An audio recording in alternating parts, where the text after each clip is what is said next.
everyone to Voiceover Career Strategy Success. Um, will be a little bit not difficult to navigate just because it's just me. So again, if you're having any technical issues, I hope that everything is okay. And you can just raise your hand and hopefully I will see it. But otherwise, I'm just going to go forward. So here we go. So I'm going to make full screen here. So I started this today, and I wanted to give this as a free webinar for everyone because when I started my own voiceover career full-time, it was such a challenge. And I think it's still a challenge for people. I think voiceover is one of the most difficult industries to navigate, no matter how much experience you have in it, because it's in such a way a secretive industry, not on purpose, but because there really hasn't been a whole lot of standardized education for voiceover. It doesn't really exist in the university scene. Obviously, there are broadcasting schools and there are many other technical schools for a variety of other artistic forms, but not really so much for voiceover.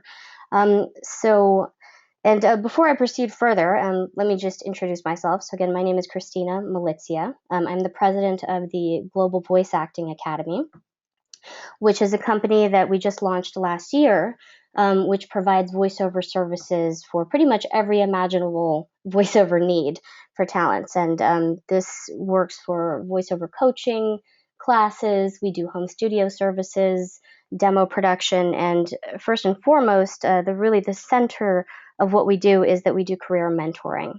All of our coaches work together as a team, looking at a unified program for every single student. And we really attempt to mentor every single person that comes to the GVAA and that we work with, so that people can have, a way to have actual direction with their careers. A little bit about me: I've been a voice actor for 23 years. So I've been a voiceover talent since I was 8 years old. And I went full-time about 6 years ago. And the reason why, again, I wanted to do this today is because there was so much that I learned over the past 6 years when I went full-time, and a lot that I've learned over the 23 years that I've done voiceover that I really like to share with my colleagues and other professional talent out there, whether you're aspiring or professional, because again, it is such a difficult industry to navigate. I think that there should be more organizations and communities to help us reach out to each other and share resources. And so this is my effort to try and share as much information as I can with my fellow talent. And I hope that you will also do the same and help others. So without further ado, voiceover career strategy success. So obviously this is copyrighted for the GVAA. If you would like to share it with anyone, that's totally fine with me, but please email me first so that we can just get written permission for it so that we know that you're doing it.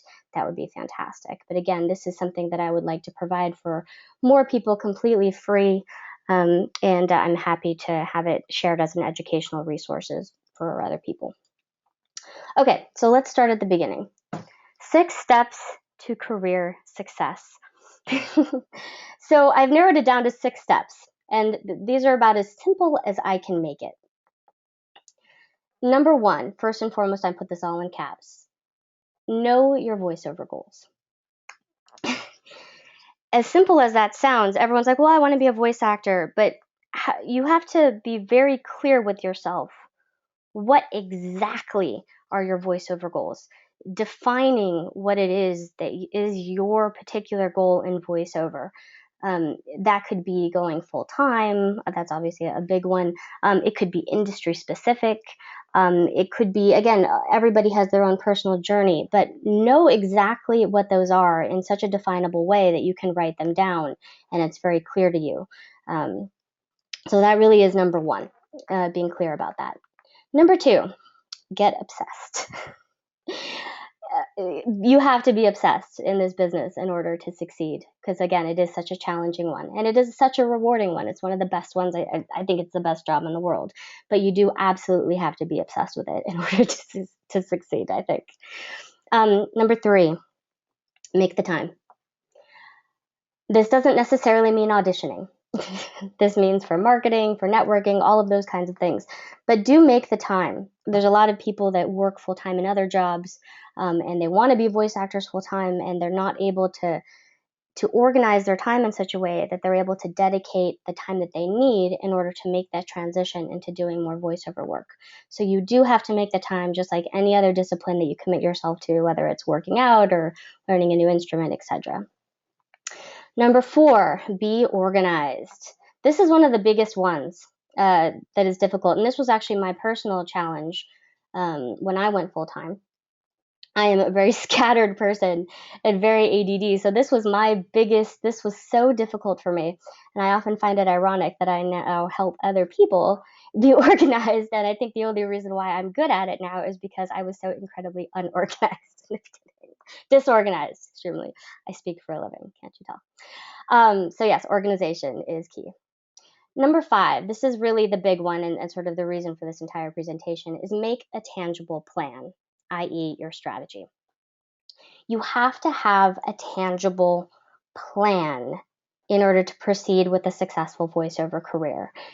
If you do not have it clearly delineated out with a strategy, if you're just randomly going from audition to randomly trying to make contacts, you're not going to go towards the goals that you want to achieve. So make sure that you have a tangible and clear structured plan. And number 6, stay focused on it. And of course, that is in huge big letters. So, okay, next, the 7 voiceover goals.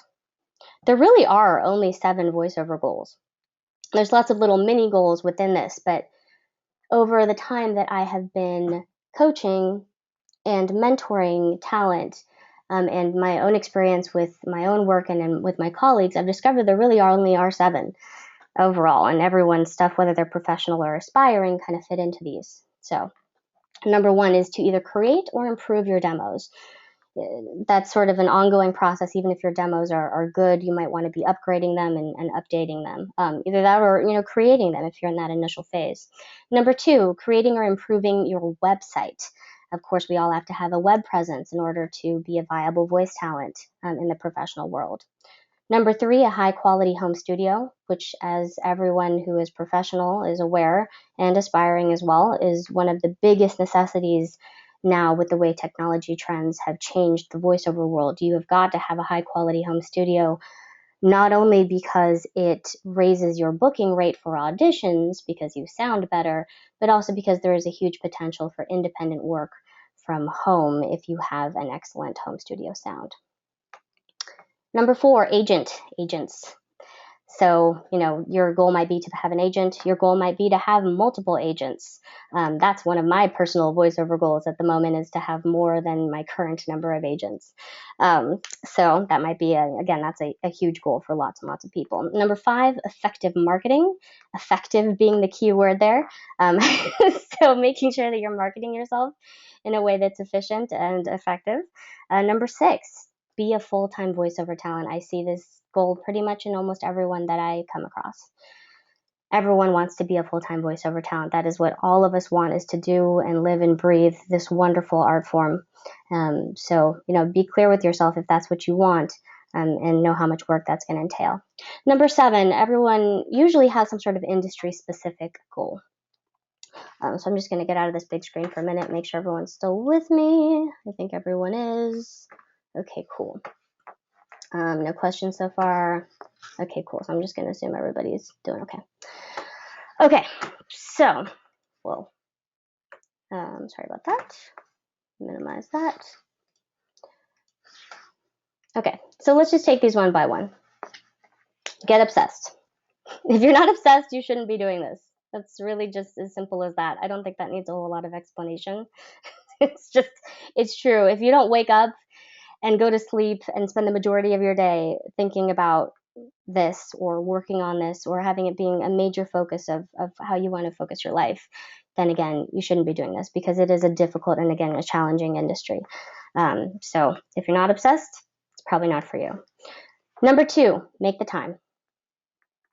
Invest the time necessary to create and promote a quality product. Now, this is really, really, really important, because there's a couple of different ideas in here, and we'll get to that in a moment, defining the difference between product and marketing. But the main thing is that you have to invest the time. I was a very lucky voice talent in that the time that I invested in the beginning was actually done in the studio as like a little 8-year-old girl with directors. But if you do not have the, the random good luck of doing that when you're younger, you have got to put in the time with classes, with coaching, with studying educational resources, etc., in order to create the quality product. So how much time? My minimum for my students that I require is 7 to 10 hours a week. Any student that isn't willing to do 7 to 10 hours a week, to me, isn't serious, because that's really what it takes. And there's a lot of people, again, that want to break into voiceover, or they're doing it, but it's not a primary source of income yet, and they want to do it more, and so they're juggling it with another career of some kind. And I find that 7 to 10 hours a week is absolute, again, the minimum that you're going to need to put in if you're juggling another job. If you are lucky enough to have kind of a part-time thing where you have some more flexibility, 10 to 20 hours a week is a little bit more normal. That's sort of, there's a lot of actors that, many of us, have had a day job or, juggled a day job at the same time. And so 10 to 20 hours a week of time invested in voiceover is fairly normal if you're already at a somewhat professional level or a professional level. 25 to 40 hours a week if you are full-time. That is absolutely, again, 25 kind of being the minimum in there, and 40 hours a week. If you can be working on your voiceover 40 hours a week, that is absolutely fantastic. And so that's sort of the goal. And of course, at the bottom, I have, if you can invest at least, about 10 hours a week. It can be a little bit less, it's truthfully is not going to happen. So, okay. So this is a really important concept. Your voice as a product. Your voice is a product. And so, of course, while this is an art form, marketing is a huge part of having a successful career. You can have all the talent in the world and still not be working very much. And this is a very, very common story.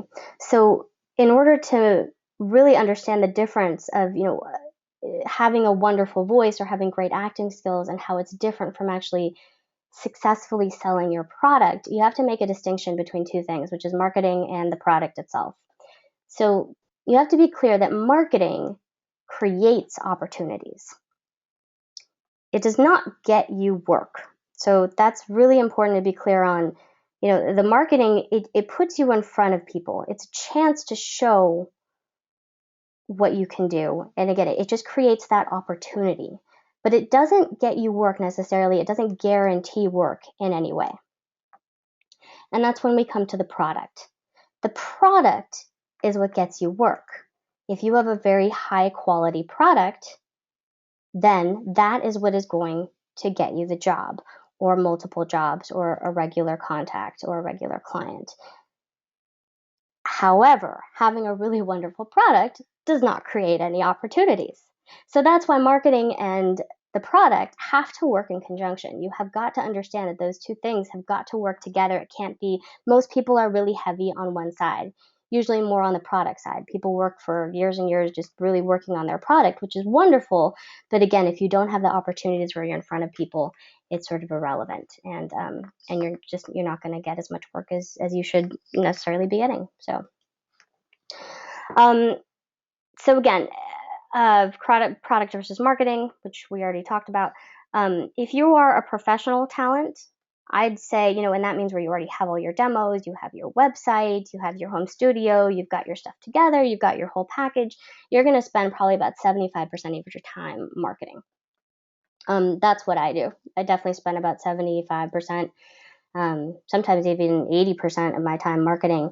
No, that's not true. Probably about 75% of my time marketing, and then the rest of the time is, auditions and jobs. And some people, again, those percentages are slightly different. But again, marketing, just making sure that you're in front of people and more contacts is how you're going to spend the majority of your time, because you already have the product. If you're an aspiring talent, you're going to be spending 100% of your time on your product, and as you should be, because the product has got to be, you want to get your product in a perfect, as perfect place as you can in terms of having all of your high quality demos, your website, again, the home studio, and your presentation, your customer service. All of that is part of your product, how you interact with clients, etc. Okay, so if you are working on your product and we're going to say just sort of the minimum of 10 hours a week. That's going to entail these things, which would be, maybe voiceover jobs. So maybe you have, a few jobs here and there, but you don't have all of your stuff together. You don't have the website yet, or you don't have, one of the major elements that you need. So you might be doing some voiceover jobs. You might be doing auditions, workout groups, coaching, and practice. Now, if you are working on marketing, how do you actually make the time to do the marketing? This is where people usually get a little bit lost, because it's like, okay, well, what do I do? You have to create that disciplined time. So this is sort of my layout for how long you should be working on your marketing if you have all of your product stuff in line. I'd say about, if you're going to do 10 hours a week, 2 hours a day, 5 days a week. And if you have something else that you need to balance during the day, you can also do an hour a day on weekdays, and then maybe 2.5 hours a day on weekends. So that's one way to split it up. You can also easily split that same ratio up with if you're working on your product, meaning you're working on your demos, you're working on your website, you're trying to get up to the point where you can be a full-time talent. This is, again, is my minimum for my students. So I usually suggest that they do an hour a day after work, and then 2.5 hours a day on weekends, so that they can get in their 7 to 10 hours of improvement time and progress. Or if they have a little more flexibility with their schedule, they can do 2 hours a day, 5 days a week, and then have 2 full days off, because we all need rest time. Okay, so here's an example voiceover schedule. I'm a really visual person, so this is what I made for myself when I went full-time. I made a gigantic chart and put it on my wall so I could see it every day. And so again, and this is a sample right now of my current thing. I have a spinal injury, so physical therapy is a normal thing for me. That's something that absolutely has to be done.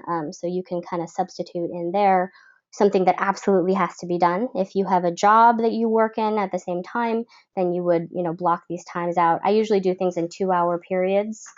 Here, and the blue is all the rest time. But, you can see in a typical day for me on Monday, I do my 2 hours in the morning. I have a nice rest for lunch, maybe a little relaxation. Then I do my physical therapy. I do my work, which is, my coaching. And then I go back to voiceover for maybe another couple hours in the evening. And so all of this added up is, I'm not even sure, I'm on 2, 4, 6, 8, 10, 12, 14, 16, 18, about 18 to 20 hours a week of my own voiceover auditions and marketing, where I focus. And then the rest of the time is my coaching and taking care of my back. Okay, be organized. Easier said than done. The way that I define being organized for voiceover work is to make a list of voiceover work.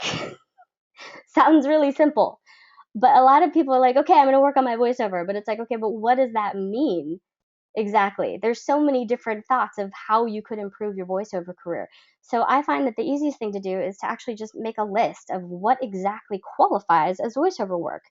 That way, when you go to your charted time of voiceover dedicated activities, you have a list. You're not going to sit there and be, in your mind being like, oh, okay, well, what am I going to do? Have a list ready of how it is you are going to be spending your time. And it can be a nice long list, so that way it's right in front of you. You're very clear. Okay, I'm just going to pick one. I'm going to do this one today. But be clear about what qualifies as voiceover work. So here's an example list of what voiceover work is. So this is an example of what you might put on your wall every time. Okay, now it's voiceover work time. So number 1, learning skills, classes, webinars, listening to podcasts, free resources, one-on-one coaching. All of this is just learning skills. So that could be a dedicated, your 2 hours a day. Number 2, creating your product. So actually working on the product itself, meaning getting your website up, working on your demos, creating marketing materials, improving your demos.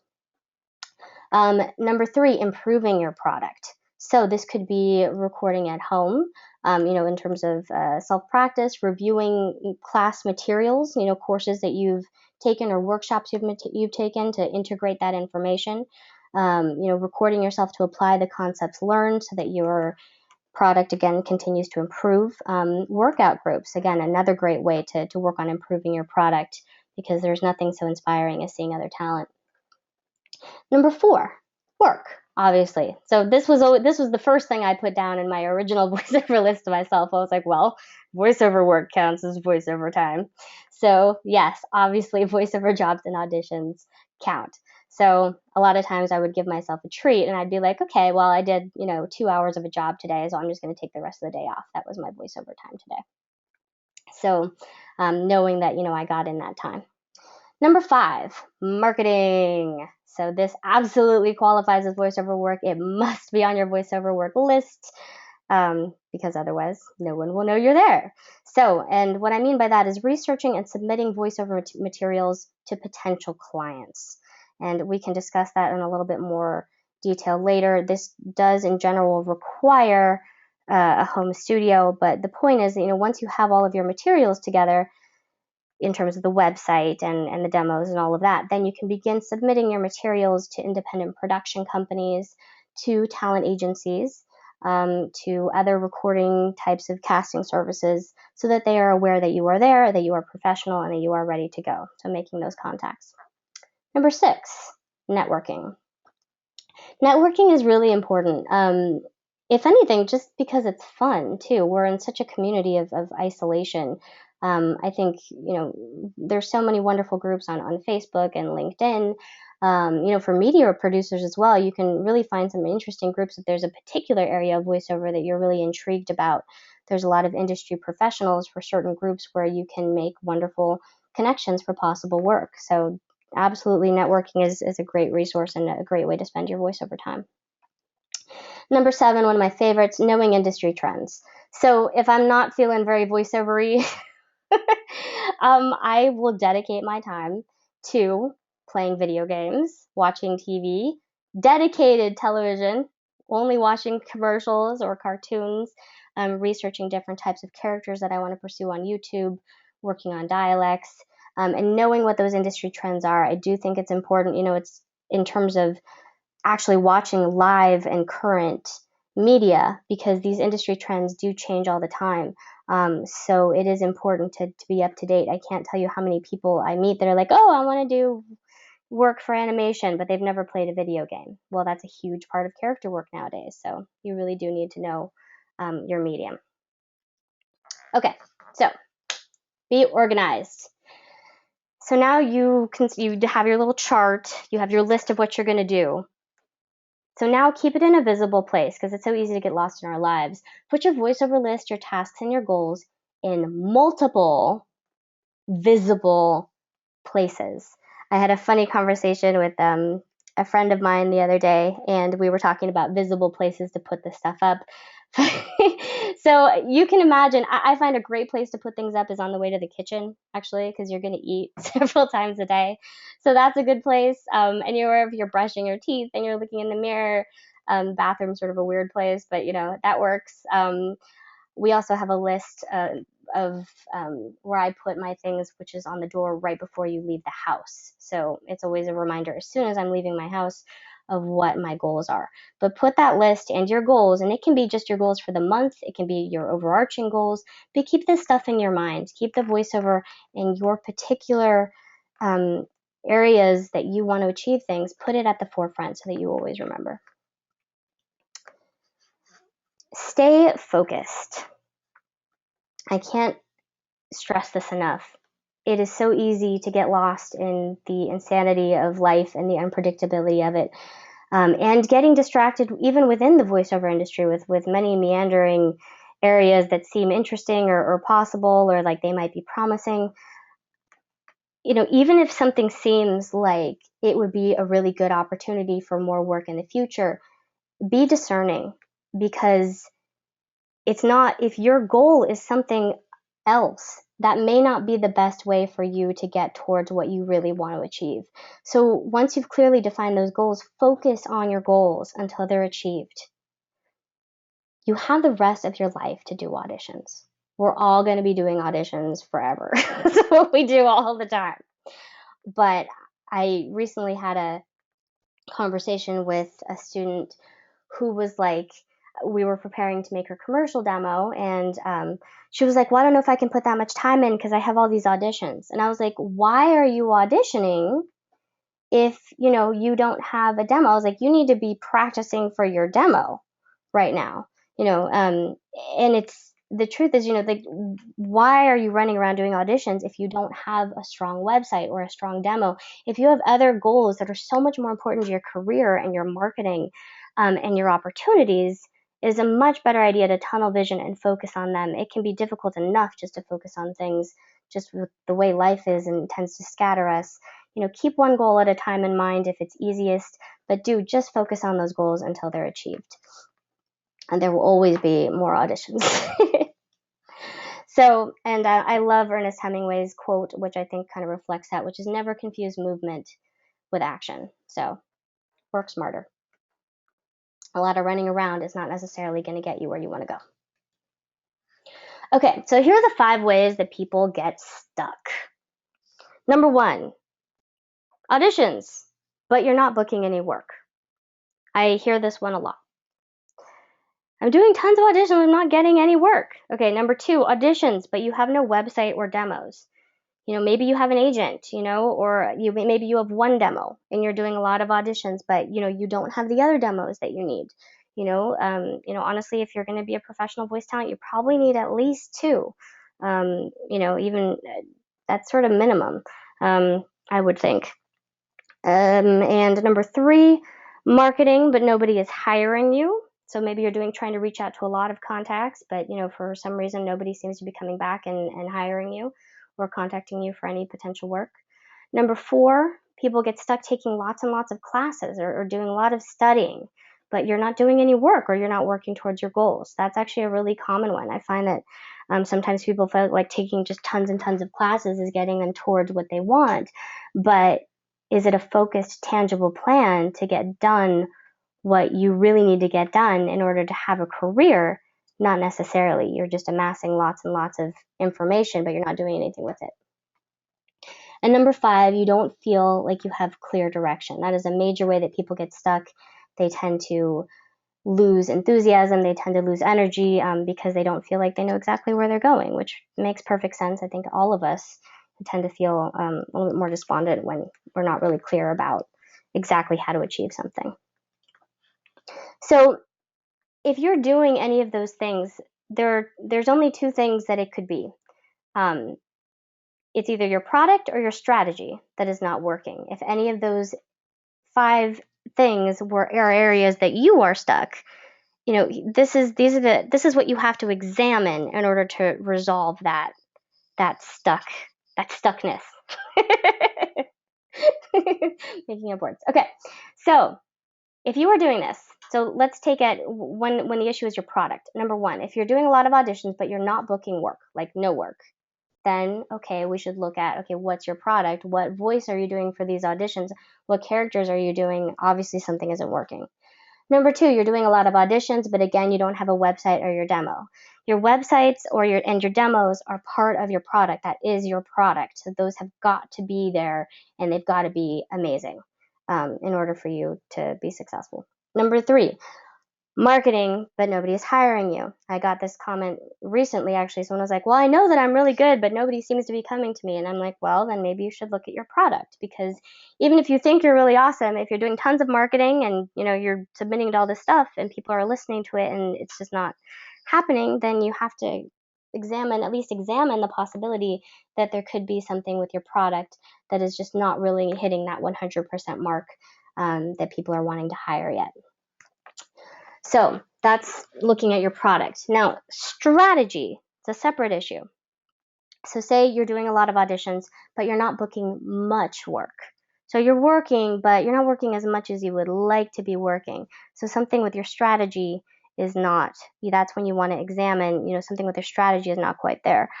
Marketing, but again, nobody is hiring you. You would, again, want to look at your strategy. Who are you marketing to? In what way are you marketing? How are you submitting your materials? Again, your strategy for how you're approaching the marketing may not be, again, it's obviously not working, so something could be amiss there. C, taking classes or studying, but you're not working. Again, that's not an effective strategy. Taking classes and studying is a wonderful thing to do, and if you have, the finances to do it, again, it's a wonderful thing to do, but again, it's not going to get you to those goals. You have to do something with that information. And D, you don't feel like you have a clear direction. Again, that's where you want to examine your strategy for how you're approaching your voiceover career. Okay, career success equals career strategy, which again goes back to our original list that I put out, which are the 6 steps to career success. This is your strategy, and it's this simple, which is number 1, know your goals. 2, be obsessed. Think about it all the time. Number 3, make the time. We already discussed how many hours a week in general is a good amount to be putting together for yourself. Number 4, be organized. Make sure it's structured. It's predictable. You know when you're going to be doing that work. You know what that work is going to entail very specifically. And number 5, again, making a tangible plan, a strategy, and we'll talk more about that in just a moment. That's really that structured plan about how you're going to achieve those goals is key. And once you have that plan, staying focused on it until it's achieved. So this is it. Those are the 6 steps in order to actually be successful with your voiceover career. So a lot of the main thing that I get a lot, and the main reason why I end up helping a lot of people, is because people are like, okay, well, even if I know what my goals are and I'm organized and all this stuff, how do I make a plan? I don't feel like I have the resources. So I've put together a number of options to help all of the talent attending with some resource options in order to sort of formulate your own plan. But if you do not have a plan, or you have absolutely no idea how to make a plan, then there's a couple of suggestions for how to find that support and information. So if you know what you want, but you don't know how to go about achieving it, and you need specific resources and like how-tos, here are my 3 recommendations, which is A, hire a mentor. If you have a mentor, they're going to assist you with voiceover resources, personalized direction, and career support. I'm a mentor. There's a few other people that do mentoring. It's not as common, but again, mentoring is just the voice of experience. So these people, if you are able to find someone that can help coach you and mentor you, they can help guide you in your career and formulate things based on their own prior voiceover experience. Number 2, the voiceover playbook. I love the voiceover playbook, so I will talk about that in a little bit more detail in just a moment. For those of you who don't know what the voiceover playbook is, it is a wonderful resource created by marketing and voiceover brilliant genius Bill DeWeese, who has the largest YouTube channel for voiceover on the internet. He sells a product called the Voiceover Playbook, which literally tells you from A to Z how to market yourself for voiceover. And it literally gives you templates. It gives you exactly how to make cold calls, how to find the companies that you're searching for, how to present yourself. It is one of the best resources I've ever purchased personally, and it totally changed the way I work. So, and Bill DeWeese is a marketing, he actually has an MBA in marketing, and then he became a voice actor. So he applied all those concepts to his voiceover career, and it's just brilliant. Number 3, find role models. And this may seem kind of obvious, but again, if you really spend the time to study role models in terms of studying their history, how they did it, using their interviews, podcasts, researching how they went about all the different steps in their career, you can really learn a lot. And there's a ton of wonderful role models out there to take a look at, who have great websites and free resources as well. So again, so you have the 2 different ways that you can go with this. You can go with experience, looking for a mentor or someone who has the voice of experience that are spelling things out in the way that they went about it. And then you have universal resources, which is a little bit more time consuming. So again, you have the hire a mentor option, which is again something like that's what I do with my company and assist my voiceover clients. Bill DeWeese, again, the voiceover playbook, which is brilliant, and then role models. So that's looking at people with their experience. And if you're lucky enough to actually speak to someone in person or have a coach that can be a role model for you, then that is really, really helpful. Universal resources. This is a little bit more time consuming, but can be just as effective. I mean, you can learn a lot, which is, of course, using the internet. voiceover blogs, publications, and podcasts. There are tons and tons of free interviews and information out there that you can gather a lot of really wonderful knowledge. And then using voiceover groups, networking, social, workout groups, you can gain a lot of knowledge that way as well. And all of these options are great resources for finding specific links and how-tos in all of the various little areas of voiceover, depending on what it is your area of interest is. So obviously, I am a huge fan of voiceover mentoring because that's what I do. And again, the reason why I do it actually is because I'd always wished that I had had a mentor. My voiceover career was a very meandering 23 years, and there were so many times when I had absolutely no idea what to do, when, and you just have to ask questions to whoever. And so it is one of my greatest joys is to do this for my clients. I absolutely love it. It's just it's such a joy to watch them get excited and happy, and to feel like they have a plan and they know how to do it. It just totally makes my day. So again, mentoring is just such a valuable tool. If you have someone in your life that can provide mentoring for you, whether it's a paid service or even a friend, then or a colleague that you admire, then go for it. Because again, nothing speaks better than experience. Mentors provide personalized direction, career support and guidance, industry-specific resources that are customized for you, a clear and realistic timeline, which is based on experience. Again, having that time with an experienced professional. And it also gives you connection to other voiceover resources, events, and peers.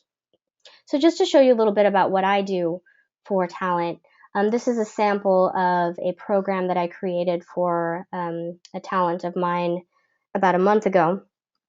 And again, this is probably too small for you to really read, but you can see it's all split up into, whoa, I lost my screen.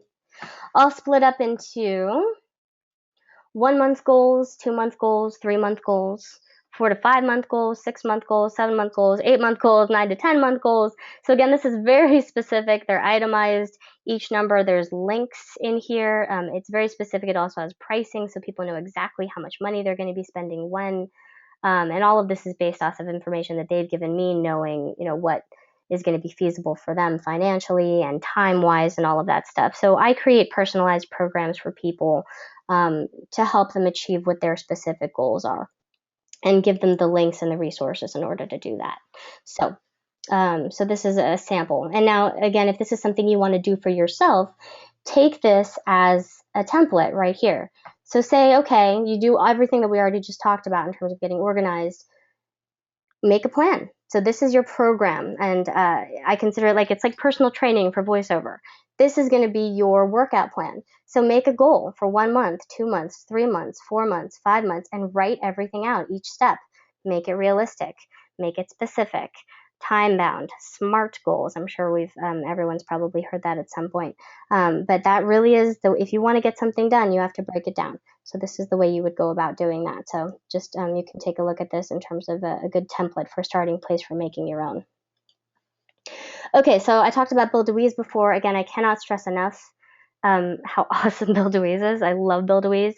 Again, if you are a commercial talent or you want to learn more about commercial work, his YouTube video, I put it down here, the link. It's YouTube.com/voiceover expert.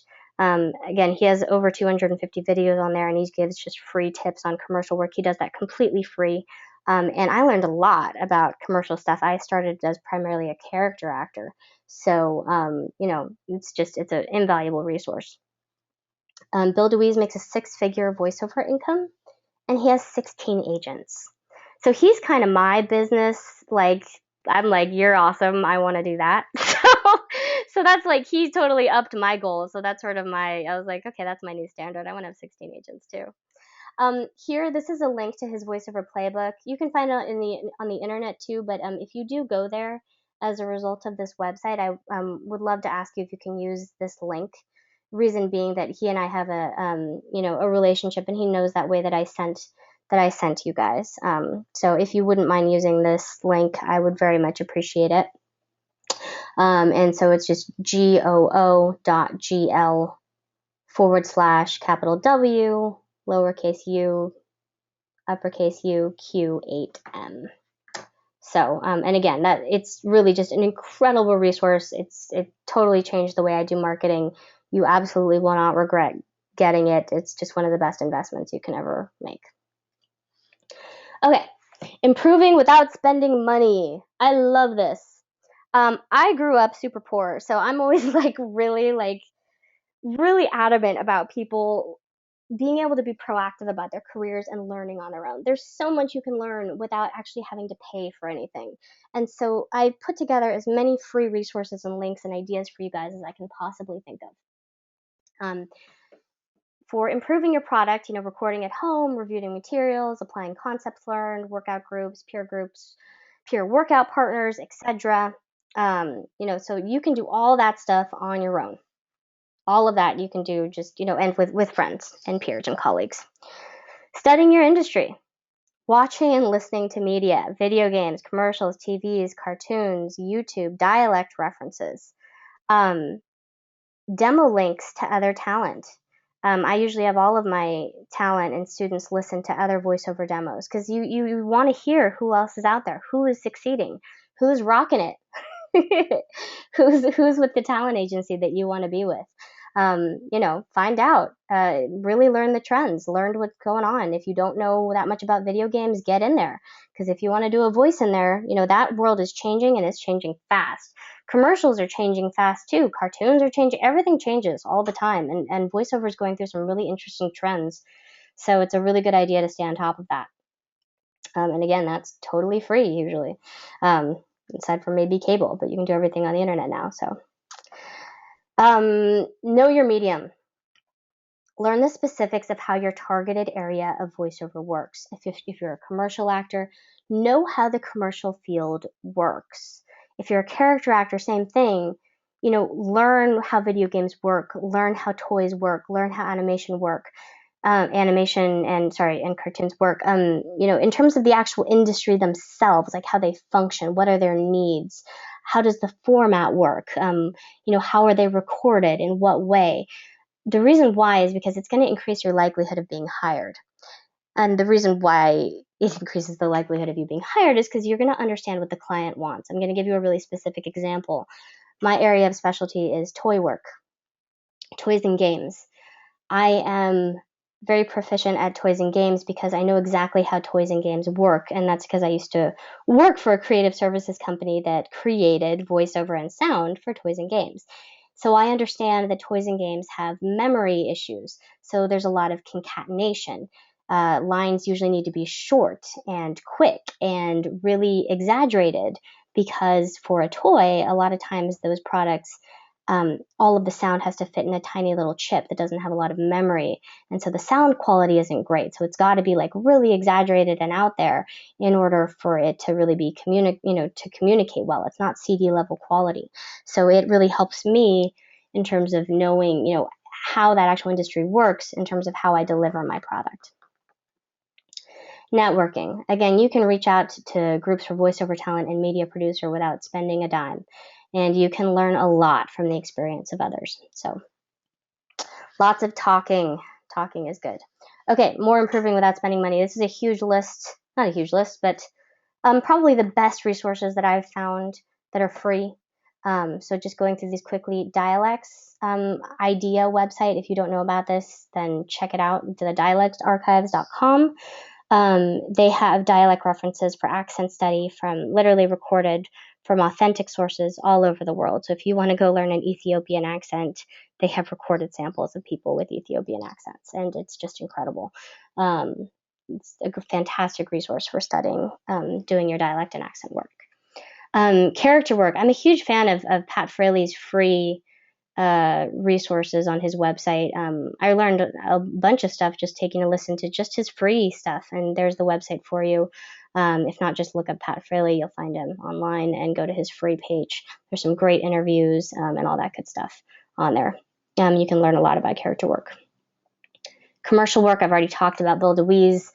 Seriously, if you want to get better at commercial work, watch his videos. He drops so many pearls of wisdom and does so many he teaches so many great voiceover tips and tricks for how to approach commercial work, authentic reads versus retail reads versus, a different exercise for getting things to sound natural. He's just wonderful, absolutely brilliant. Audiobooks. I listen to about probably on average about 2 to 3 hours a day of audiobooks. I do this because I enjoy hearing how other people phrase things, different narration techniques, and also how people, some people are just have amazing accent portrayal abilities on there that I just find wonderful. If I can find a good audiobook in an accent or with one accent prevalent, it just really helps with my own accent work. So audiobooks are a great way to just be listening to people all day long that are great. YouTube is the voice actor's best friend. Commercials, shows, interviews, and real life refs. If I ever have to, do a kid's voice, then I usually check that out. The resources link on my company website, the Global Voice Acting Academy, globalvoiceacademy.com. I'm putting as many free resources as I possibly can on there, so it will continue to grow. Free monologues in the monologue archive, TV and movies, of course. There's some great voiceover podcasts on voices.com from different voiceover experts, so do check that out. It's good stuff. And last but not least, I included home studio tutorials. If you're trying to figure out how to build a home studio and you want to understand how room acoustics work, gikacoustics.com has this huge resource of educational videos and is completely free. So do check that out. Good stuff. Last but not least, stay inspired. I like this little yes picture. It's fun. Watch and listen to great voice actors. Stay connected weekly, groups, coaching, webinars, YouTube. Make friends, and most importantly, support each other. This is a really isolating industry, and I think it's just so important for us to reach out and to help each other learn where we can. I think voiceover artists are just such wonderful, unique, talented, and usually very genuine and sweet people. We all do this because we love it. And just because we're passionate about it, there's no other reason, because it is a tough industry, but I think it's just absolutely one of the most fun as well. So do support each other, help each other learn, and it will come back to you 1,000-fold, and you'll make some good friendships in the process. So last but not least, again, my name is Cristina Milizia, and this is just a little thing we put together for, this is my company, the Global Voice Acting Academy. We just launched in the fall of last year, so we are very new. But our goal is to honestly be the gold standard in voiceover services and voiceover education for voice actors, professional and aspiring, so that people do have options for mentoring, for career success assistance. All of our coaching and classes and webinars are done via webcam, so we can help people all over the world, no matter where they are or where in the country or in the nation. We also do demo production from anywhere in the world with our Los Angeles level studio, so just absolutely amazing quality. We also do home studio services, and we have a global community. We have people all over the world that study with us, and probably most exciting is that we really do have a unified team of instructors. All instructors kind of co-teach people in terms of, we communicate with each other, we share people's programs and plans, and everyone is really abreast of exactly where every student is, so that they get really personalized assistance and people are never starting over, and they can study with different experts, whether they're a dialect expert or narration expert, audiobook, character, and that instructor is going to know all their personal details. So that is it. Yay! So now I'm going to open it up to questions. I think we actually only have about 10 minutes left, so I apologize. I kind of went over. I thought I was going to do 30 minutes, but now I know that's a longer presentation. So without further ado, thank you all for attending, and I'm just going to open this up to questions. If you have a question, just go ahead and raise your hand, and I will unmute you. So go for it. Yay! Anybody? Oh, okay. Carol, hold on a second. Unmute Carol. Hello. Hello. Hi, Carol. Hi, how are you? I'm good. How are you? I'm great, thank you.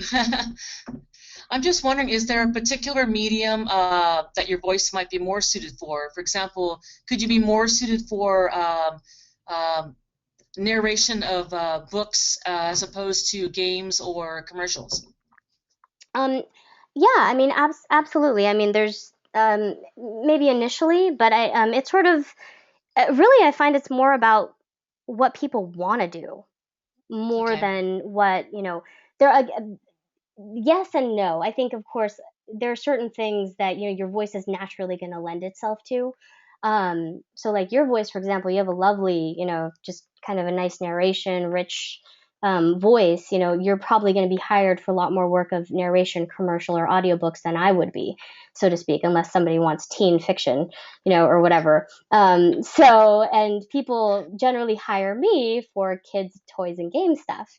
And so, Okay. yes, I do think that everybody's voice lends itself to different industries um, more effectively, and it's important to know where your strengths lie in order to really, especially with like, the play to play sites and stuff when there's so many people submitting, knowing where you're the strongest, where you just, kick the most butt, to be honest, that's really powerful.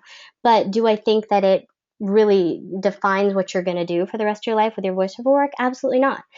Okay. I worked my butt off so I could learn how to do commercial and change my voice and studied vocal technique and you can, especially with vocal technique, you can really change your range dramatically um, for if you need to change it for a particular medium, if you want it to be higher, lower, richer, more projected, smoother. There's a lot that you can do in terms of your own work in order to branch out into other areas.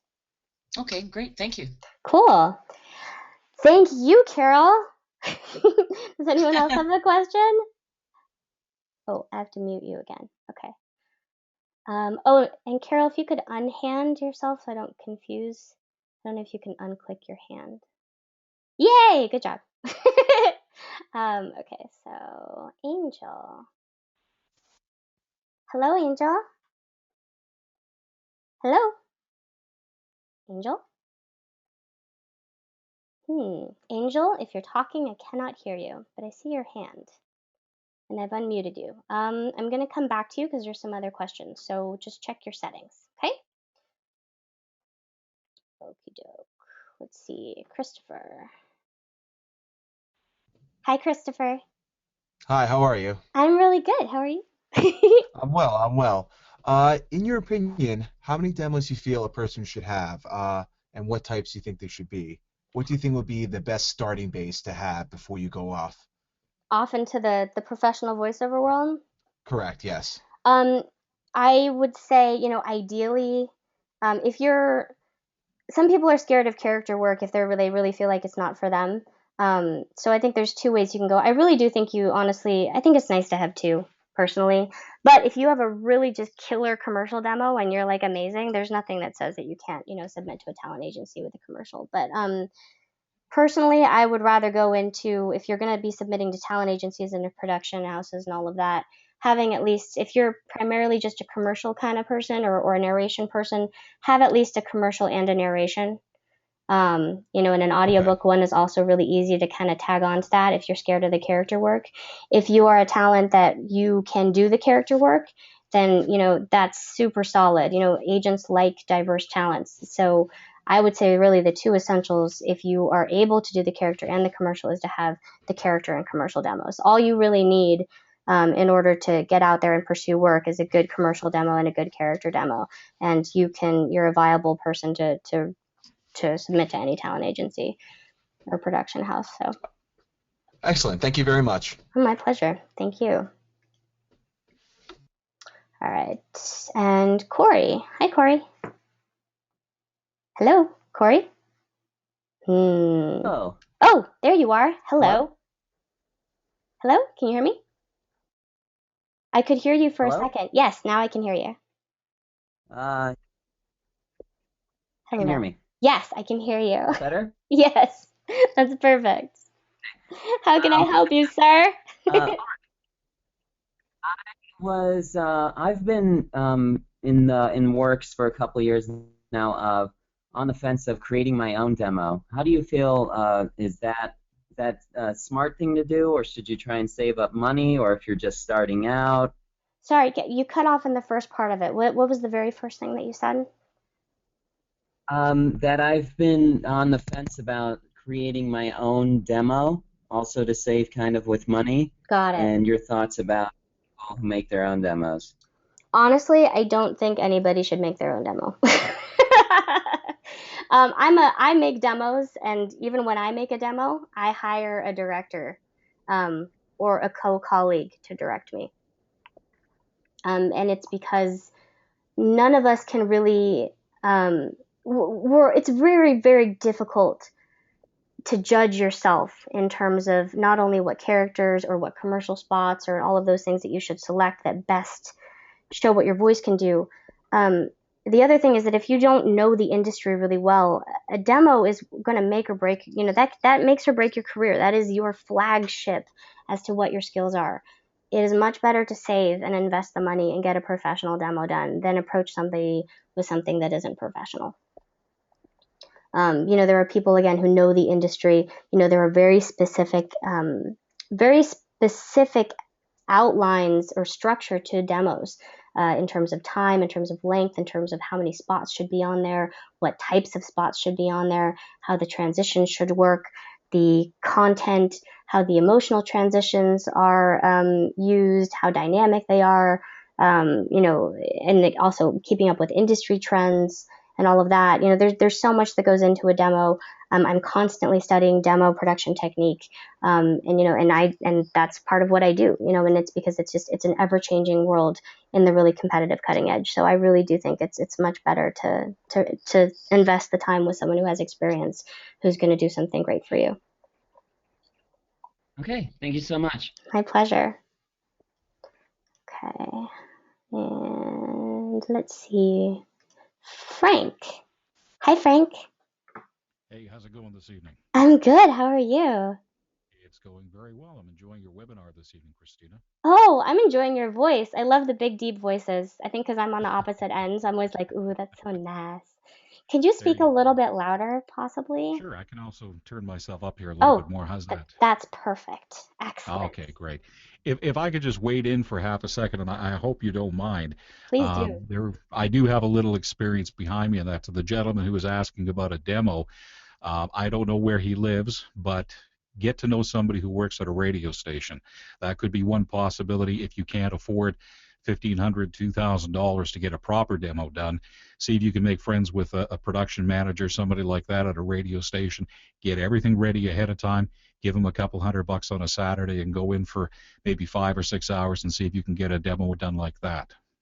That is a possibility. Also, if you know a sound designer, like a good sound designer, they can also really help with, like sound effects and music and all of that. Again, you're not going to get as much of the targeted in terms of the actual voiceover side, but, at least it's something. But again, well, and it'll sound a heck of a lot better than something you would do at home, unless you've got a fully functioning studio already set up and ready to go at home. Absolutely. And just so you know, our demo production at the GVA, we charge $900. Oh, okay. Well, and that's to anywhere in the world. So we worked really hard on getting that price point lower. Demos are expensive. They're ridiculously expensive. And I've seen demos that are like $5,000 or $6,000. I think the average is usually, minimum of $1,000, $1,200, usually, $2,000, $3,000. Again, it's just such a, it's a really competitive field, and they are very expensive. They are worth it, but there are professional resources too that are not as expensive. Right. So just look around because there are options. So anyway, the reason I wanted to get involved here for half a second was not to oversee what you were doing or anything like that, but I did have a question for you with regards to agents. Mm-hmm. Do you actively go out and find them, or do you allow them to find you? Like, what is a resource for acquiring agent? I have the studio. I'm working on the website. I've got 5 demos that are up on SoundCloud. Woohoo! I'm on Voices.com already. All right. So, I mean, I've got all kinds of things sort of going and working towards, et cetera, et cetera. Perfect. But I'd like to get a couple of agents into the mix. Yes. So the question I have is, what's the best way to go about acquiring an agent? Are your demos on your website? Well, I'm getting the website produced as we speak. It's not up and running as of yet. but it is being produced. I've been probably at this for about 3 months now. It's always been an itch of mine. I did work in media for close to 30 years. Got corporate downsized back at the end of November and thought, I could go work at another radio station someplace or do something like that. But no, I want to do this for myself now. So that's what I've decided to do. So I'm, again, in the process of doing the whole marketing and everything, but I'm not quite there yet. But I should be within the next month and a half, have the website up. I'm on Twitter. I've got the Facebook page ready to go, et cetera, et cetera. I'm again, going through all of that. Once I have that up and running, where do I go to find the agents? Is there a listing someplace where they have, voiceover agents listed where you can start contacting people, or how does that work? There are many, many, many, many, many agents. And yes, what you want to go and you want to find them. And the way that you are going to find them, obviously, is probably just the internet. There's lots of resources for trying to find agents on the internet. One of my new favorites, originally I would just go into the internet and just say Voiceover Talent Agency, San Francisco, Voiceover Talent Agency, Los Angeles, whatever, and search that way. Another way to search is to go to voicebank.net. I'm sure for those of you who don't know what voicebank.net is, it's something that actually every talent agency in the country registers with, and now includes the UK and Canada. And they submit and list their talent on voicebank.net, and jobs are posted to voicebank.net. The cool thing about voicebank.net is it actually lists all of the talent agencies by location. And so once you take a look at that, you can see what their websites are, and then you can find their web pages. So again, just use the internet to find the agency. The reason why I asked whether or not your demos were on your site, agencies are a touchy place to go, and you want to be very polite, obviously. There's definitely a very specific way about going about submitting your materials.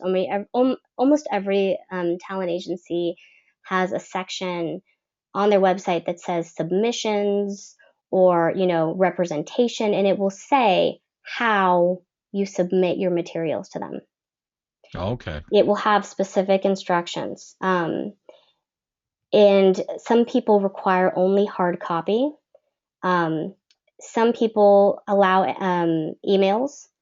But the reason why I ask if your demos are on your website is because some places do not accept MP3 submissions. So your option is, and also production companies as well, if you're trying to submit your demos to an independent production company, you can't necessarily send your MP3s because a lot of people don't accept files that are sent from a strange source. Right. They just want to go to your website and be able to check you out. Right. So it's much better technique to say, hello, I was browsing your website and I thought I'd reach out and introduce myself. I'm a professional talent. I have these credits to my name, and you can go to my website to view my demos. Thank you for your consideration. Bam. Done. Easy. Yeah, keep it short and simple, 3-4 lines, and that's it. So. Yeah, I have the template that I use for my submissions. I have a very specific template that was actually, again, specifically given to me by Bill DeWeese, which he puts in his voiceover playbook. And that's exactly the kind of thing that he does, is he tells you how to search for these companies and how to search for how to find the work, how to reach out, and how to reach out in a way that's professional, polite, short, and effective. So I highly recommend, grabbing his product from the link I sent. I'll put it up again here at the end if you want to know about how to, going about doing the marketing. But it sounds like you're doing everything on the right track. So awesome. So yeah, you can just move forward with just starting to search for the agencies, and as soon as your website is ready, or you may be able to submit MP3s, you can start that right away. Sounds like a plan. Thank you so much. All right, my pleasure. All right. Let's see. Jim McDonald. Hi. Jim? Well, hi. Yeah, Hi. hang on. Hi. I don't think I'm here. How are you? I think I'm here. How Doing are you? good. Yourself? I'm good. What's going on? Right. We met at Bill DeWeese's seminar Oh, this cool. last month. Yeah. Hi. And and you chewed me out because you had a bigger voice than I had. I remember you. Yes. Yes. I Um, couldn't yell as loud. you got Yeah. big later, though. I remember. Yes, I did. You And thanks to did. you. Yes. How can I help Okay. you, sir? Well, most of me, I want to find out on many of the resources you're giving on this seminar. You have links and such. Or is there a way we can kind of find that, or will you be downloading it? You know what? I am recording the webinar, so what I'm going to do is upload it to a Dropbox at the end of Okay. today and send it out to everyone, all of the registrants. So you'll be able to download the recording and the presentation, and that way you can take a look at all the links. Oh, good, because I'm gonna. You inspired me to redo my character voice demo again, so Yay! I'm gonna bounce it off you when I get finished, since you you wound me up. I Yeah. can't wait. Thank you for the compliment. I can't wait to hear it. Not a problem. So, when are you going to do another one of Another one of, these webinars? I don't know. This was my first one. Okay. Well, I'll have to keep my eye on my email to find out. Okay. Well, but yeah, no, I think I have your email, so I usually send out info if we're doing any more free webinar stuff. I'm glad it seems like you're enjoying it. So awesome. Great. Thanks a lot. I appreciate it. Thank you, Jim. Take care. Okay. Bye. Bye-bye. Oh, John, you're here. Hi, John Cavaluso. Okay, sorry. One of my coaches. Layla? What? Layla? Hi. Hi. How are you doing, Chris? I'm good. I'm super good. I'm excited. So many fun people here. What can I help you with? I've been this is my 7th year doing voiceovers. I moved to LA about 2 years ago, and it is intense. Indeed. But my biggest thing is I'm an overthinker and an ADHDer like you, and I definitely need to work on my organization, but more so organizing my thoughts when I initially meet somebody, want to give them my elevator pitch, or I just tend to.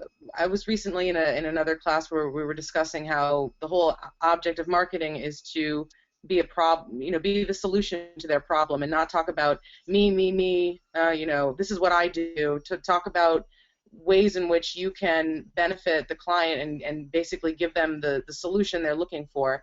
But implementing it is a whole other story. I find myself kind of teetering in between, where I'm trying to talk about what I do and what I'm best suited for, but also figure out a way to connect with them on a more personal level, engage them, and I find it's difficult to kind of get your brain in a succinct format when you're in a networking event, or just you bump into somebody and all of a sudden you're right in front of them and you have maybe 30 seconds to Got it.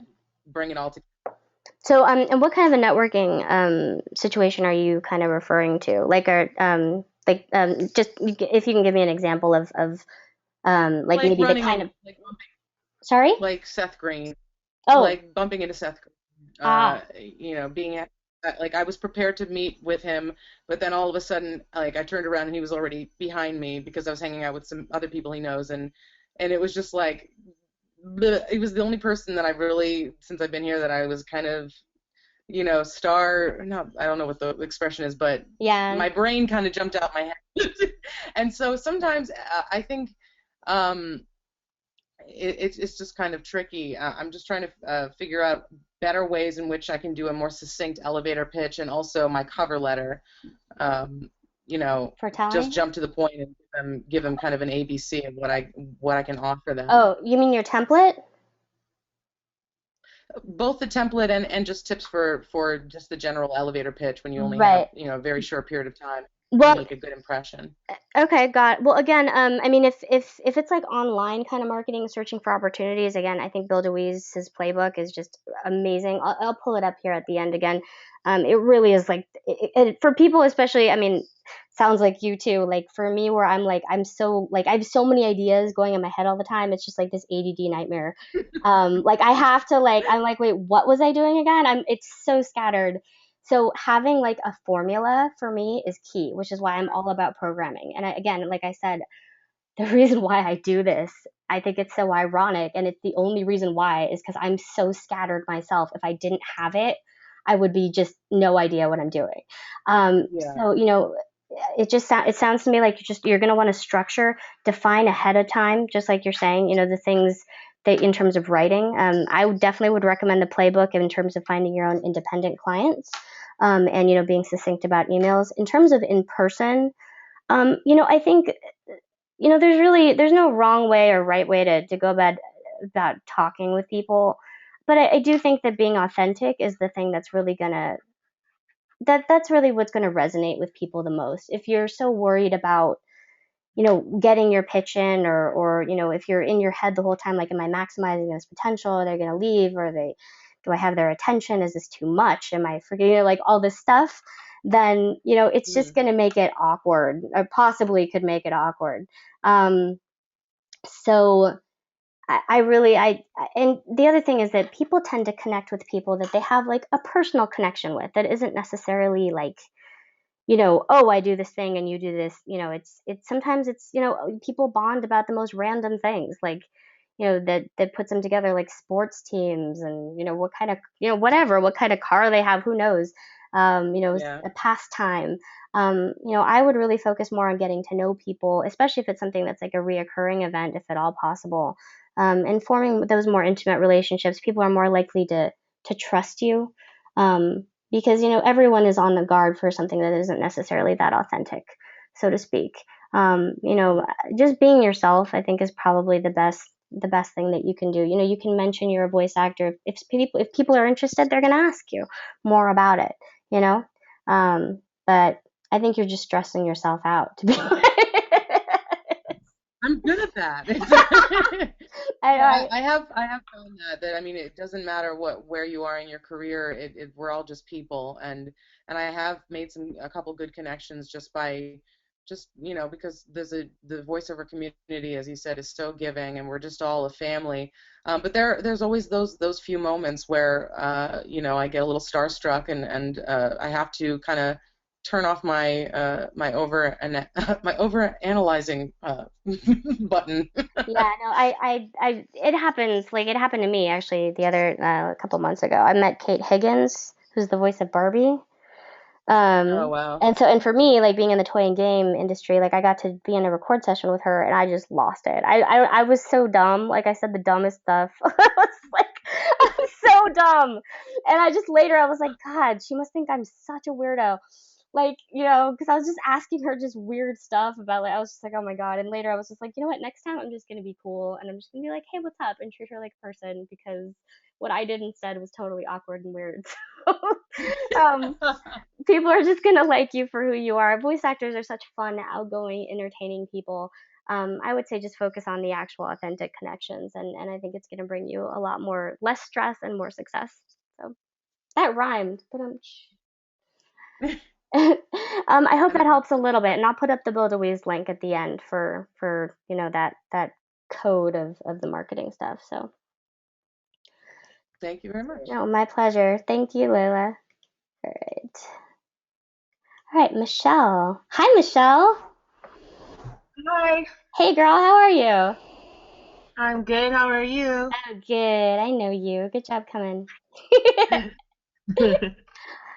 So Yeah. what's up? I'm in that group with the ADD and the overanalyzation and the paralysis analysis. And is there anything else I could say that means the same thing? We're from the same planet. Again, that's the only reason. That's the only reason why I do this, is because, like, just it's so hard. And I think there's a lot of voice actors, a lot of actors probably, that fall into that field. And it's part of what makes us such creative, interesting, spontaneous people. So Yeah, and I think I was just talking to a friend, and I realized that I had so much stuff going on that it's no wonder my brain feels like it's about to explode. yeah. So it's so being on this is really helpful, and I'm glad I was able to make it in time, and I'm also glad that you're doing this. It's really helpful. Yay. So my question I have is, I have one demo done, Yes. and I was actually thinking of doing narration Mm-hmm. first, but I was listening to what you said about having two demos, a commercial narration or commercial and character, Mm-hmm. and I was wondering what you thought since you know somewhat about me. Yeah, for you, I mean, if you're gonna spend the money, Mm-hmm. I'd do the character. Do Well, character. because it shows your versatility. Right. The commercial shows, the more streamlined stuff, the more, industry stuff, and then, character. I mean, you have some crazy character stuff you can do. And when, you see a professional talent that can do those two extremes, that's a really Mm-hmm. valuable, that's a much more valuable resource. And also it's going to help, your new agent see that you are on top of it, that you're a go-getter, and that you're all up for doing the character work too. Yeah. I also let them know that I was interested in on camera, so they said then I need to get a monologue together, and I'm like, okay, just add it to my list of things that are going on right now. I would Um, focus on what it is that you want the most. yeah, yeah. So I think I figured it would be character, and for me that seems like it's gonna be the most involved just to get set up to get it done. So what do you think first steps are for that? For doing the character demo, Yeah. well, again, obviously, I'm a huge fan of coaching. So you are probably gonna want to do some one-on-one coaching stuff, I would say, because that way you have somebody that you're working with in terms of who's going to specifically help um, define those unique characters for you. Think stuff that's just Mhm. really different. Each thing should be totally different from the next. Getting those major, solid 8 to 12 characters that you want to put on there. Again, you can do a character class.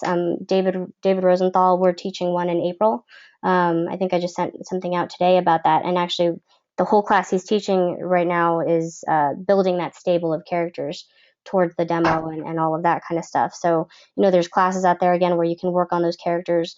But again, I'm just a huge fan on one-on-one coaching because again, you have someone who's specifically looking at your particular needs for creating the Right. character work. But just start working on your character list. You know. Okay. And again, if you want some stuff to do on your own where you're not necessarily even doing coaching, just email me and I'll send you some materials to start working on it. Okay. But first, I'm gonna get that other part done. Yes, you can do it. Yeah. All right, Michelle. Thank you. Cool. Thank you. All right. Bye. Okay, so let's see. If everyone who had their hand up at one point could please undo their hand so I'm not confused about who's already gone, that would be amazing. All right, Sarah Kramer. Hi, Sarah. Hi, how are you? I'm good. How are you? Good. I had the pleasure of taking your Toy Voices class at Voice One in San Francisco a few years ago. Oh, I think I remember you. It was really awesome, so thank you. And thank you for doing this webinar too. Totally awesome. Lots of great information. Yay! I'm glad you enjoyed it. Yay! Do you have blonde hair? Yes. Oh, I knew it. I remember you. Totally You have a remember good you. memory. I don't know. I don't know. It just that was. I remember you. I totally do. So what's up, girl? Well, I'm at a transition point. I have been doing this for a couple of years. I'm currently making my second character and commercial demos. And I have an agent in San Francisco, but my passion, my ultimate goal is animation work, and I know I need to be in LA. So my question for you is, can you advise me, like, I don't know what step to take. Do I submit to agents down in LA before moving down there, or do I just move down there and then say, okay, I'm here, so then I'm going to submit to agents? Would they even consider someone who's not in the area? Excuse me. They will consider someone who's not in the area, but only if you're planning to move there immediately. Okay. That's what they did to me. And a lot of times they won't even, unless you're there, they won't, do with it. But what you can do is you can submit and be like, hey, I'm moving to Los Angeles. I'm looking for an agent. Okay. So, but Okay. just know and be prepared that you're going to have to move if they take you. Yeah, okay. Yeah, I'm just starving for animation work, and auditions up here No, I aren't. know. That's why I moved. That's exactly why I moved. I mean, again, I'd been doing this since I was 8 years old, and when I hit 27, I was 26, 27. I was like, forget it. I was like, I want to do cartoons, so I went to LA. So, and I just got my first cartoon last year, so that was pretty awesome. So, yeah, Disney Junior. I was like, Talking holy, Stuffins, right? yeah. So I was like, holy goodness. So, you can do it, girl, but you got to get down here. It's true. So, Awesome. all Thank right, you. my pleasure. It was good to talk to you, Sarah. Thanks for coming. Steve. Hello, Steve. Grumbach? Yeah, that's good. Did I do it wrong? No, that's close enough. Oh, I had a sorry. question regarding pay-to-play sites and auditioning. Yeah. I've done quite a bit of auditioning on pay-to-play sites, and what I've gotten out of it is frustration. Ah. Are there, how much time do you think you should devote to those as opposed to other types of auditions? What's your position on that? Excuse me. Sorry. I'm actually getting over being sick. I'm actually thinking about doing a webinar on pay-to-play sites because pay-to-play sites are such a tricky thing to navigate.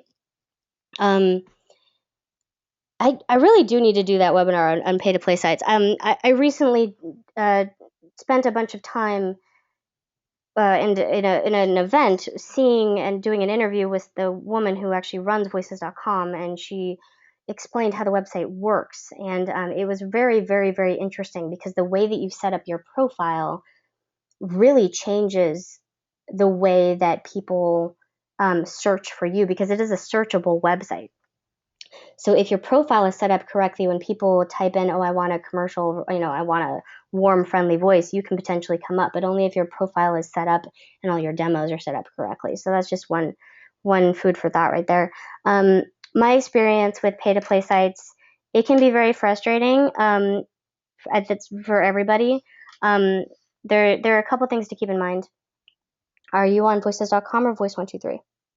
Voices.com. Okay, cool. Good, because that's the one I know better. So don't submit to anything that you're not a 100% match for. Okay. Reason being that when you submit, you know how you have like a percentage voice match? Yep. So the demos are not listened to in the order that they are received. They are listened They're to. not. No. They're listened to in the order of who the best match is. So whoever is 100% will be at the top. So if you're not 100%, that's really interesting. Thank yeah. you. That's worth the price of admission right there. Yeah. No, so that's a huge thing. Also, so that's really number one. And again, make sure you do it by date, because the sooner the better you get in there. And again, that doesn't mean the only reason for that is because they may find their voice even if it's not the deadline, and then they'll close it. So you just want to respond to whatever's the newest stuff. So, but yes, definitely by voice match. There's also a platinum membership, and that's $2,500 a year. Isn't that crazy? But anyway, so for platinum membership, if you're 100%, it puts you to the top of the 100%. Interesting. Yeah. They don't advertise that a lot. I think on voices.com it's like 3,000 or 4,000. I can't remember, something ridiculous. So if you can afford that, then do your thing. But for those of us that can't, I just say just focus on the 100%. Also, on voices.com, if I actually want to get work off of there, like where I want to actually have a high booking rate, I don't submit. The only stuff I submit for is teen and kid stuff, because that's my specialty. That's where I kick the most butt. I know that especially if it's a bilingual kid thing, I have like a 40%, 50% booking rate. Like, Gotcha. so that's a special skill for me. So if you have a special skill, focus on the special skill. If you want to maximize your time on voices.com, focus on the things that you know that you do better than everybody else. I appreciate it, and a great seminar. Thanks, Christine. Oh, my pleasure. Thank you, Steve. Good luck. All right. And again, if you've already had your question answered, if you can lower your hand, that would be amazing. So don't get confused. Adrian. Hi, Adrian. Hi, Christina. You came. What's up? Yay. Was this helpful? Well, I hope it was.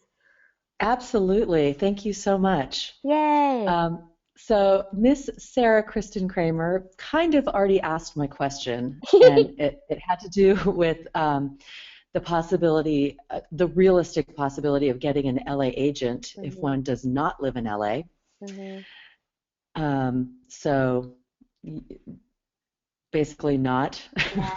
Well, I mean, if you are just like, if you just kick so much butt, you know, if you're just like amazing, you know, there's some people who travel and they just drive up and down, up and down, up and down, up and down.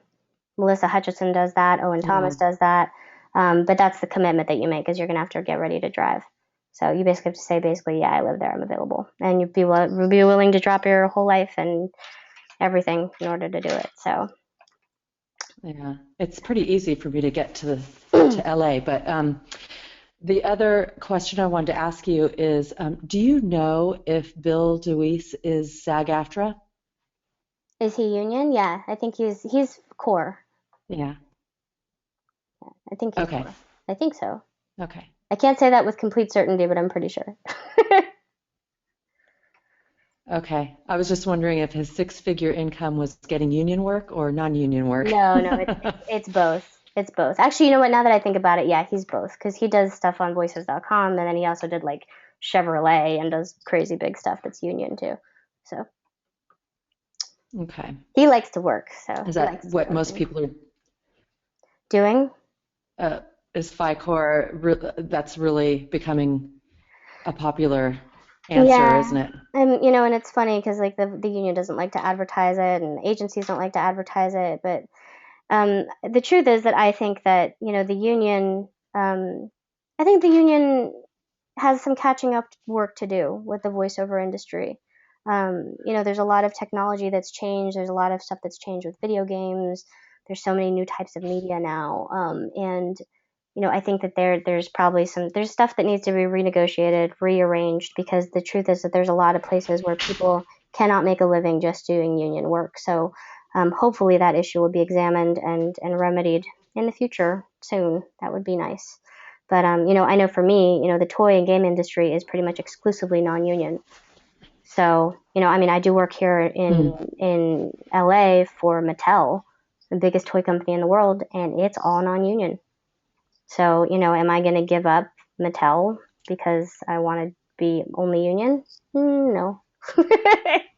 No way. So, so you cut yourself out of certain work. Again, if you're in an industry or your specialty is something that you can do all union, then awesome. But, you know, if your specialty is something that's a little bit different, then you just might have to be flexible. So. Yeah. Cool. Thank you. My pleasure, Adrian. Thanks for coming. Yeah, thank you. This was fantastic, and I think that you should have that webinar on the pay-to-play sites. I know. I need to. I will be there. I will be there for sure. Thanks, Adrian. Thanks, Christina. Thanks. I don't know if I'm going to say this right. Akshay? Akshay? Hello. Sharma? Hello. That was perfect, actually. Oh, how wonderful. Lucky guy. Christina? Yes. Hi, how are you? I'm good. I'm really good. I'm excited. This has been really fun. Okay. Well, thank you. It's been a great learning experience for me. My question, I also wrote it down and sent it to you. You did? Yeah. Oh, while I'm I going was to look at the head. questions. Oh, I found the questions. Well, I can just tell you what my question was. Yeah, you can just tell me. Okay. I'm just wondering if, okay, like I haven't done any voiceover work, but I've done I'm an on-camera actor. I've taken a lot of acting classes and on-camera work and have a lot of clips and stuff like that. And I'm just wondering if there's a scene where I use my voice in a unique way. Is it possible? Would it be a good idea to add that scene, or add the voice from that scene to my voiceover demo, or would it have to be strictly like voiceover samples of voiceover work? Well, it kind of comes down to the quality. Does that make any sense? Yeah. No, it just comes down to the quality of the voiceover sample. And the other thing is that if one piece of your recording sounds really different from the rest, it'll stick out. So sometimes if things are recorded in different places and it can sound kind of weird. What were you going to say? Right. Oh, no, I was just going to say, so if I've done an acting scene on camera and I use my voice in a very animated way, so you're saying it may or may not be a good idea to add that to my voiceover demo? I would just, honestly, if you're going to do a voiceover demo, I would just take that character, because obviously you liked it, and just redo it. And, maybe make it a little bit more catered towards the demo, for the demo purposes, and make it more relevant for whatever the subject matter is. Okay. Can I ask one more quick question? Mm-hmm. I'm just wondering, for the Global Voice Acting Academy, I'm in Canada, so you said that you have voiceover students from all over, right? Including Switzerland recently, which is really cool. So yes, all over. Is there a special process for me to apply, like if I wanted to apply to study at the Global Voice Acting Academy? No, absolutely not. You can just send me an email. We work with everyone. It's not an exclusive, it's not exclusive. So we work with anyone who's really, truly passionate about voiceover work and is willing to put in, 7 to 10 hours a week, to actually putting in the time to their career and their education. We take people that are serious, that are willing to put in the work. And if you are, then yeah, absolutely. And we do work with people all over the world, and that's why our services are completely via webcam, so that people can take group classes, one-on-one coaching, even get help with their home studio, or even record their demo from anywhere. So. Right. Okay. Shoot me an email afterwards. Cool. Definitely. Cristina, thank you very much for your time. Thank you. Thank you so much. It was very helpful. Oh, good. I'm glad. All right. Take care. Thank you. Thanks. You too. Bye now. Let's see. Angel, I don't know if you still have a question. Oh, you don't. Okay, never mind. Brandon. Hello, Brandon. Hello there. How you doing? I'm good. How are you? I'm doing pretty good. I just had a couple questions. I work at Disneyland as one of the entertainment host cast members, so I'm always doing silly voices for kids in line, and they're always laughing and giggling. But one of my friends recommended me to someone who actually helps with the website. I think his name is Brian Sommer. Oh, Brian, yeah. Yeah, and I did one run-through session with him over Skype, and it was really fun. But I want to know, is it better to have more than one type of character voice? Because I have a naturally deeper voice, and some people say that I sound like some of these people in these cartoons. And so I was just wondering, is more voices better to have for, just the character voiceover work, or should I focus on one voice and make it just perfectly crystal clear? Oh, no, you should have as many voices as possible. Really, it's not voices. It's not voices. So let me make the distinction between a character and a voice.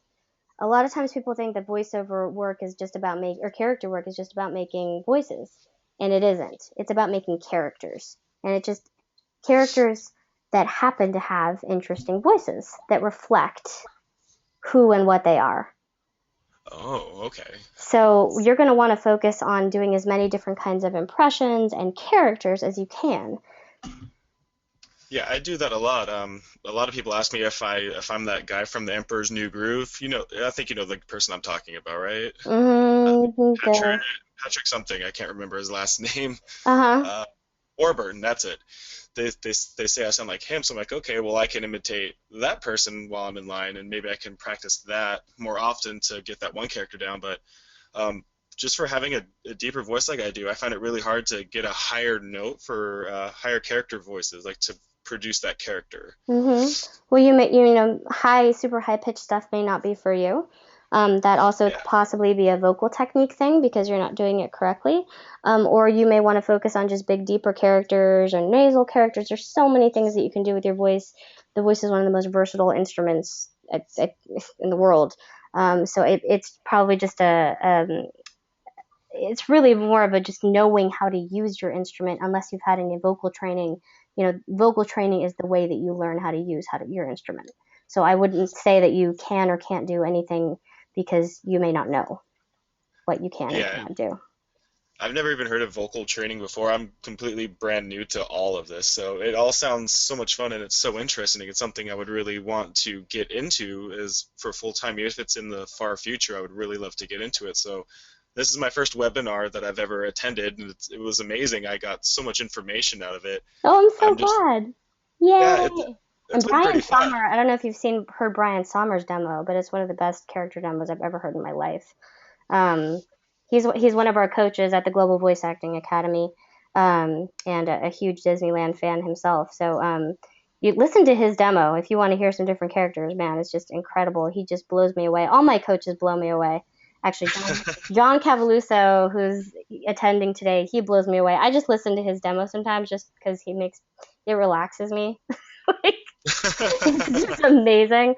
But yeah, if this is something you really want to do and that you're interested in, shoot me an email after the webinar, and you can even probably study with Brian because he's one of our main character guys. So we also have Google Hangout groups that are actually free for people to practice character work. We're expanding that service into commercial and some other areas, so that people have peer workout possibilities and ways to connect with people that have the same goals that they do.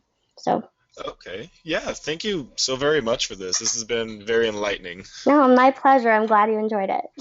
Yeah, I'll shoot you an email after this then. Sounds great. Thank you. All right. Thank you for your time. I appreciate it. Thank you, Brandon. Have a good one. You too. All right. Channy? Or is it Chaney?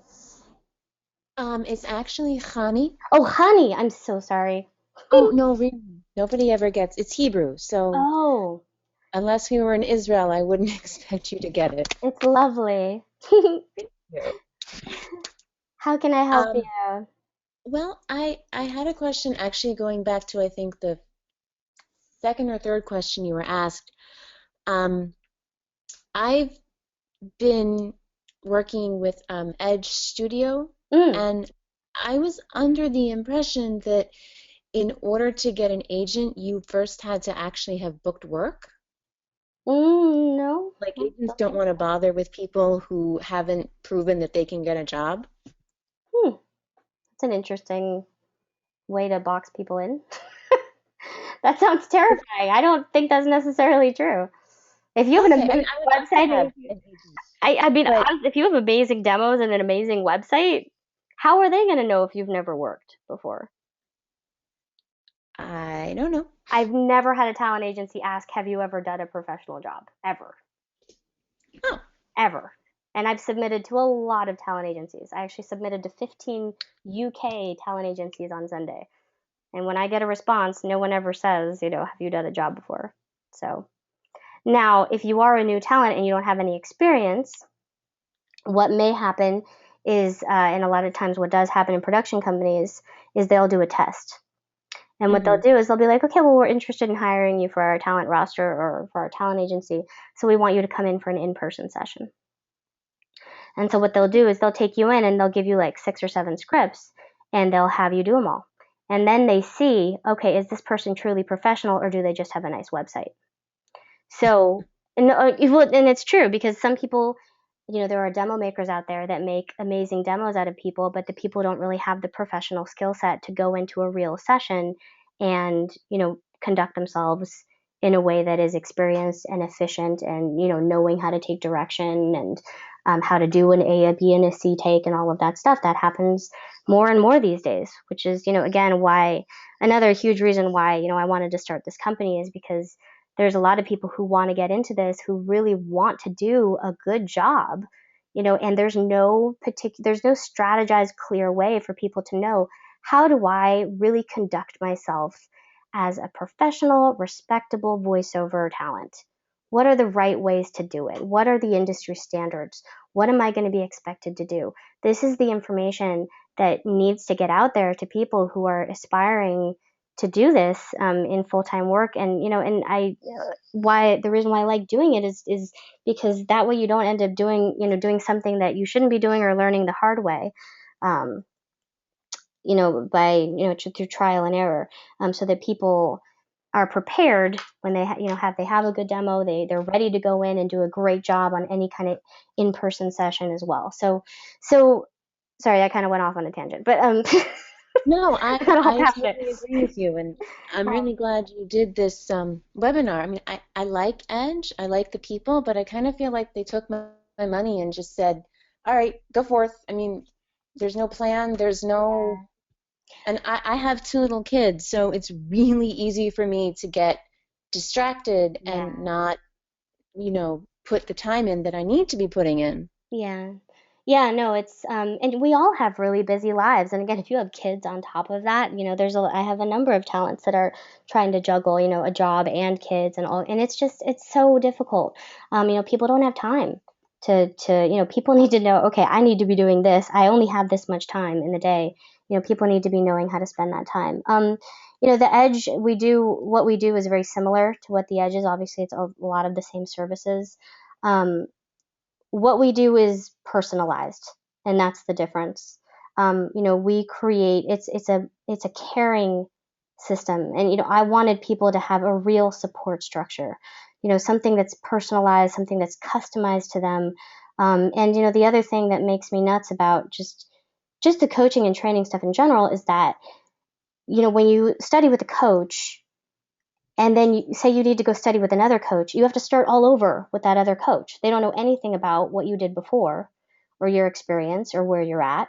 And that was, to me, I was like, wouldn't it be amazing if all the coaches could work together and support a student so that they could study in any area that they wanted to expand or improve, and everyone would be on the same page. And so, I'm really proud of the fact that, we have, at the GVAA, we only started last fall, and we're just exploding. And we have a 100% booking, and 100%. I haven't had a single person, who I've spoken with and done a consultation with that hasn't come and stayed.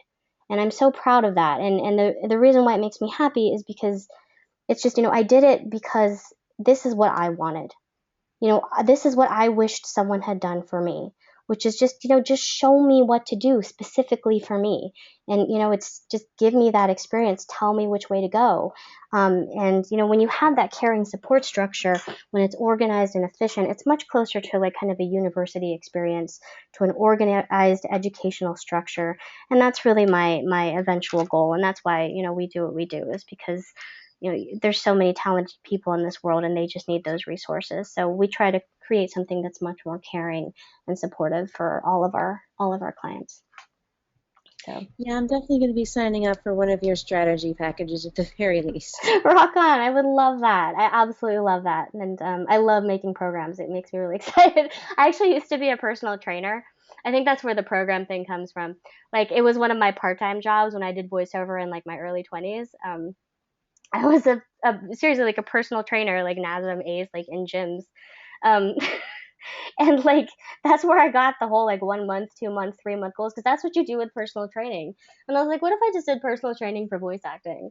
And it totally transfers well, because that's what you have to do. It's really that simple. It's very goal oriented. Okay, let's do A, B, and C in order to get to D. And it's fun. I absolutely adore doing it. It's my passion, and it lights me up when people are happy. I think it's just the best thing in the world, aside from voiceover. So closest thing.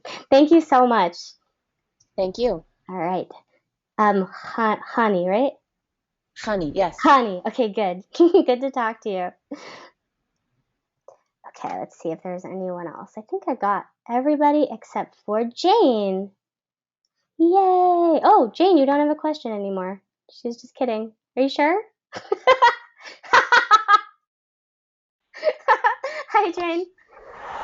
Hi. You're I think so I was actually funny. waving. Just wanted to let you know that Bill DeWeese is non-union. Oh, is he? He doesn't do union work? He doesn't do union work, so that's his income is from all non-union work. 6 figures from all non-union. Thank you, Yeah. Shane. See, That's amazing. I'm so glad that's crazy. He's amazing. Yeah. He's my marketing He hero. is amazing. Yeah. That's why I'm like applying to all these agencies now because I'm like, I want to be like Bill. I want 16 agents. I did have just a quick question. You talked about improving your product and networking, reaching out to groups, voiceover talent. How do you find? Sorry. Bless you. I know you're sick. I know. I'm sorry. Yeah, that's okay. How do you reach out to? Sorry. Well, what type? What does networking look like? Or are there networking sites that? Yeah. For voice talent, really? Yeah, you have What to are? kind of. It's there's lots of LinkedIn groups actually, and they have like little discussion boards. Actually, the majority of the registrants that I got for this webinar were from LinkedIn, which was really interesting. So people post stuff all the time. There's a lot of Facebook groups as well. Also, if you can just start connecting with other voice talent in your geographical area, that may be harder to do. You have to kind of get out and look into the scene, but going to other voiceover classes, if there's any in your area, can help you start to connect with other voice talent. And then you can partner up with people, form practice groups, and all of that. Again, the reason why I formed the Google Hangouts groups is because for the people that don't have voiceover networking, like in-person workout groups that they can attend if it's just not available, that's why I wanted to provide that service through the GVAA. Right. For those of you listening, we have Google Hangout groups where we have up to 9 people at a time that we all do voiceover stuff together, and those groups are totally free, so that other voice talents can connect no matter where they are and work on character work, etc. So those are just a couple of ways, but the more you get into your voiceover, the professional work, the more you'll actually meet other professional voice talent, and you can continue to foster those friendships and form more connections. Right. Okay, great. And thanks for doing this. And a webinar on pay-to-play stuff would be great. Okay, I will write that down. Thank you, Jane. All right, Christine. Thanks so much. All right, okay. Any other questions? I think that was it. Unless anyone has any other questions, I'm going to pull up the Bill DeWeese link one more time in case anyone wants to go figure out marketing. Here's the link to his website, or to this is my affiliate link. So again, that way he knows that I sent you for the product. So GOO.GL/WU big UQ8M. And that will get you there. And he is the bomb. And then I'm just going to do really quick, just going to add a slide. Oh, let me see. And I'm just going to, in case you don't have my email for any reason, it is academy, can't spell.com. So this is my website. I'm going to make this big. Format, Christina@globalvoiceacademy.com. You can email me anytime if you're interested in career mentoring, if you're interested in home studio stuff, demo production, career strategy, any of the above. Please feel free to email me directly, and we'll chat and maybe make you a program or anything you want. Again, I love this stuff. I'm a voice talent at heart, but I'm also like super social.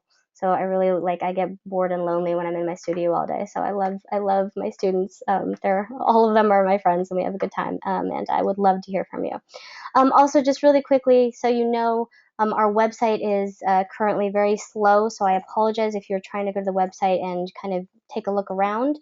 We actually have a really cool website, but it is currently just having some issues because we have to switch to a private server because I made it too big, because I put a bunch of resources on it, probably. So anyway, just email me directly if you're interested in doing any services with us, or just to have any questions. And in the meantime, I will send an email out to everyone website is working properly again, and that is globalvoiceacademy.com. So again, unless there's any other questions, then thank you guys so much for attending, and I will send this recording out to everyone probably tomorrow. So thanks everyone for coming. It was a pleasure, and it's so nice to talk with you guys, and I wish you every voiceover success. All right, take care.